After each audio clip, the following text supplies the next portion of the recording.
দুনিয়াবাসীকে ধ্বংস কইরা দাও। আমি কার কাছে নামাজের দাওয়াত দিব? আমার নবী তায়েফের ময়দানে মাইর খায়াও বরদোয়া দেয় না গো বাবা, মাইর খায়াও নামাজের দাওয়াত দেয়। কেন নামাজের দাওয়াত দেয় জানোনি? আমার নবী তো ছিলেন দাঈ, ও দাঈয়ান ইলাল্লাহ।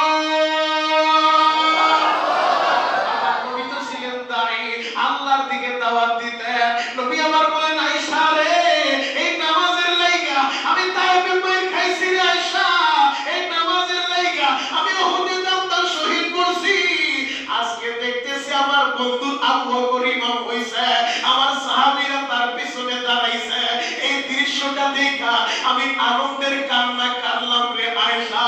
ও আমার যুবক বন্ধুরা, আমি যেটা বুঝাইতে চাই, নবী আমার দুনিয়া থেকে ইন্তেকালের আগে এই নামাজের কথা বইলা যায়। কেমনে তুমি নামাজ ছাইরা দাও?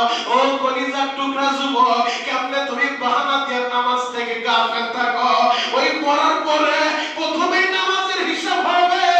এই মাদ্রাসার বক্তব্যের বাচ্চাদেরকে আইসা ওদেরকেও যদি জিজ্ঞেস করো, বাবার একটা হাদিস শোনা, ওই বাচ্চাগুলো হাদিস শোনায় দিবে।